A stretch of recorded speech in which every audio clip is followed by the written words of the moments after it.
युधिष्ठिर ने पूछा और राजा परीक्षित ने भी पूछा, क्या दैत्यों के भी भगवान हैं? सुखदेव भगवान ने परीक्षित को कहा, हाँ दैत्यों के भी भगवान हैं। तो कहा, किसी दैत्य को भगवान ने अपनी छाती से लगाया, उसको स्नेह किया, उसको लाड़ किया, उसको दुलार किया? सुखदेव स्वामी ने कहा किया। परीक्षित ने कहा तो सुनाइए। युधिष्ठिर ने भी कहा कि सुनाइए। युधिष्ठिर ने कहा कि जोत निकली उन्हीं को विलीन हो गई। का एक बार नहीं कई बार हो गई। युधिष्ठिर की बात का समाधान करो। कहा एक बार नहीं कई बार। कहा विद्धोसो दैते पुत्र कथमांसीन महात्मनि ब्रूहि में भगवान ये ना। हे परमात्मा आप मुझे, हे गुरुदेव आप मुझे ये बताइए कि कब का यह एक बार हिरण्यकश्यप और बन के आया था। हिरण्यकश्यप बन करके भी इसने भगवान से विरोध किया और ये भगवान को ही प्राप्त हो गया। तब कहा कि यह कथा बहुत विस्तार पूर्वक सुना दीजिए। अब दोनों प्रश्न एक जैसे मिल रहे हैं। देवसी नारद जी कहते हैं कि और सुनिए। नारद उवाच भ्राते एवं बिनहतो हरिणा कीर्ण मूर्तना हिरण्यकश्यपो राजन पर्यातप्त दृशा शुचाः। अपने भाई की मृत्यु के समय पर इसने भगवान से द्रोह किया, परमात्मा के हाथों से ये मारा गया। दूसरी बार त्रेता में यह रावण और कुंभकर्ण के रूप में आकर के इसने धरती पर आकर के जन्म लिया। उस समय भगवान प्रभु श्री राघव बन करके आए, राम जी बन करके आए और इसका उद्धार किया, इसका उद्धार, इसका आत्मकल्याण किया। फिर युधिष्ठिर ने कहा तो थोड़ी राम जी की कथा सुना दो। तो देवसी नारद जी ने कहा अभी समय नहीं है, मैं तो तुम्हारे यज्ञ में आया था, मुझे जाना है, लेकिन ये मैं वायदा करता हूँ कि नर्मदा के किनारे पर महात्मा मार्कंडेय तो मैं राम जी की कथा जरूर सुनाएंगे। नारद जी ने ये बोल दिया।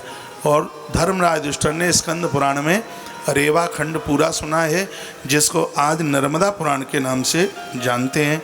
ये पहले ही बोल करके चले गए थे कि स्वयं मार्कंडेय मुनि वो कथा तो मैं सुनाएंगे। सुखदेव स्वामी सावधान कर रहे हैं, कहते हैं कि हे राजन तुमने मुझे ये पूछा है कि क्या भगवान दैत्यों के भी हैं, तो मैं ये कथा तुम्हें सुनाता हूँ कि परमात्मा दैत्यों के भी हैं, क्योंकि हिरण्यकश्यप के पुत्र प्रहलाद का जो जन्म है वो दैत्य कुल में हुआ। और उस दैत्य कुल में जन्मे हुए प्रहलाद के ऊपर भगवान ने बहुत लाड़ किया। परीक्षित राजा की आंख में आंसू आ गए। कहा गुरुदेव मैं भी अपने पूर्वजों के मुख से प्रहलाद जी का नाम सुनता रहा हूँ, आप थोड़ी मेरे ऊपर यह कृपा कर दें, ये कथा आप हमें प्रहलाद चरित्र की सुना दें कि भगवान ने प्रहलाद के ऊपर कैसे कृपा करी, कैसे उसको अपना बनाया। ये कथा आप सुना देते तो आपकी बहुत बड़ी महती करुणा और कृपा मेरे ऊपर हो जाती, ये आप हमें सुना देते। तो सुखदेव स्वामी कहते हैं राजन परीक्षित, जिस समय हिरण्याक्ष का वध हुआ, उसकी मृत्यु हुई, तो हिरण्यकश्यप बौखला गया और इसने एक ही बात कही कि इस नारायण को मैं जानता हूँ, ये बहुत भोला भाला था, लेकिन इंद्र के द्वारा ये बिगड़ चुका है। बिल्कुल यही शब्द लिखे हैं भागवत जी में, ये इंद्र के द्वारा बिगड़ चुका है। इसको अपनी पूजा ऐसे बढ़िया अच्छी लगती है जैसे कोई माँ अपने बच्चे का लालन पालन करती है तो उसको बहुत अच्छा लगता है। ये भी अपनी पूजा अपनी सेवा ऐसे चाहता है जैसे कोई माँ अपने बच्चे का लाड़ दुलार करती है। लिखा है ना, मच्छूल भिन्न ग्रीवस भूर्णा, ये कहने लगा तस्या बालकान भावस्यास्तास्त ये नहीं। जैसे बालक को माँ देखती है तो बच्चों को बहुत अच्छा लगता है। भजंतम भज मानस्या बालस्य वावसरात्मना, यह इस श्रीमद् भागवत के सप्तम स्कंद के अध्याय नंबर 2 का 7 नंबर का श्लोक है। सिर्फ मैं श्लोक बोल करके चल पड़ूँ आगे और उससे कोई सिद्धांत न मिले तो बिल्कुल बेकार है। इसका मतलब है कि बुद्धिमान बन करके पूजा करोगे तो भगवान को कभी भी प्राप्त नहीं कर सकते। शास्त्रार्थी बन करके भगवान की पूजा करोगे तो परमात्मा को कभी भी प्राप्त नहीं कर सकते। बहुत ज़्यादा बुद्धिमान बन करके भगवान की सेवा पूजा करोगे तो परमात्मा को कभी प्राप्त नहीं कर सकते। सुखदेव भगवान कहते हैं कि परीक्षित ये बात मुझे हिरण्यकश्यप की बहुत अच्छी लगी। इसने कहा भजंतम भज मानस्या बालस्यो स्तरात्मना, जैसे एक माँ बच्चों को संभालती है, बच्चों को बहुत अच्छा लगता है, जैसे ऐसा लगता है बिल्कुल कि ये बिल्कुल वैसे ही अपनी अर्चना स्वीकार करना चाहता है। सुखदेव स्वामी कहते हैं, हे परीक्षित, जो जितना बुद्धिमान बनने की कोशिश करेगा वह परमात्मा से कोसों कोसों दूर रहेगा। परमात्मा बुद्धि से नहीं, परमात्मा प्रेम का विषय है। इस बात को एक देसी उदाहरण के रूप में बिल्कुल बात समझ में आ जाएगी। एक दूधिया एक महात्मा के पास गया, चरणों में वंदन किया, प्रणाम किया। गुरुदेव ने आशीर्वाद दिया, कहा कैसे हो? कहा गुरुजी ठीक हूँ। गुरुजी ने कहा कि तू इतना पैसा कमाता है तो एक कुर्ता बढ़िया सा नहीं बनवा सकता है? चिकना चिटना सा ये तू पहने रहता है, फटा पुराना सा। कहा गुरुजी कोई बात नहीं, नया कुर्ता बनवा लूँगा। बाजार में पहुंचा और उसने 3 मीटर कपड़ा मांगा जाके दुकानदार से कुर्ता बनवाने के लिए। उसने वो अपने मीटर से नाप नूप करके उसको दे दिया। उसने कहा कितना पैसा हो गया? 40 रुपया मीटर से 120 रुपया दे दो कपड़े के। दूधिया लड़ने लगा, कहने लगा तू मुझे ही ठगेगा? 120 रुपये में इतना सा कपड़ा, वो चाइना सिल्क का था, सो गुड़मुड़ू होके इतना रह गया। 120 रुपये में तू इतना मुझे देता है? मैं 120 रुपये में टंकी भर देता हूँ दूध की। ये डंडे से नाप करके मैं कपड़ा नहीं लूँगा, मैं अपना लीटर लेकर के आया हूँ, कपड़ा मुझे लीटर से चाहिए। उसने युद्ध शुरू कर दिया। सब गली मोहल्ले वाले, बाजार मार्केट के सब लोग इकट्ठे हो गए।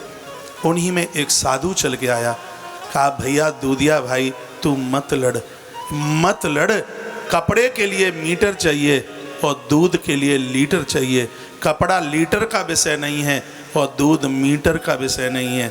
मैं ये कहना चाहूँगा कि भैया संसार को समझने के लिए बुद्धि का लीटर चाहिए और परमात्मा को समझने के लिए प्रेम का मीटर चाहिए। लेकिन हो ये रहा है कि लीटर की जगह पर मीटर लगाया जा रहा है और मीटर की जगह पर लीटर लगाया जा रहा है। बात समझ में आ रही है? मोहन प्रेम बिना नहीं मिलता। हमारे परशुराम बाबा गाते थे, मोहन प्रेम बिना नहीं मिलता, चाहे कर लो कोटि उपाय। चाहे जितना उपाय कर लेना, जब तक हृदय में प्रेम नहीं होगा जिंदगी शुष्क रहेगी, परमात्मा कभी मिल नहीं सकता। तो भजंतम भजमानस्या बालस्यो वा स्त्रात्मन, परमात्मा को भजने के लिए बालक बन जाओ। और बच्चे से गलती भी हो जाती है तो माता पिता ध्यान नहीं देते। बच्चा बनकर भगवान की स्तुति करोगे, गलती भी हो जाएगी। सुखदेव स्वामी कहते हैं परीक्षित, परमात्मा कभी ध्यान नहीं देगा। इसलिए तो ध्रुव को छोटी उम्र में भगवान मिल गए, प्रहलाद को भी छोटी उम्र में ही परमात्मा मिलता है।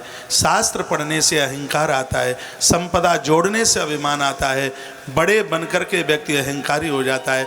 लेकिन छोटा बच्चा बिल्कुल निर्मल होता है, पवित्र बुद्धि वाला होता है, इतना हृदय का स्वच्छ होता है।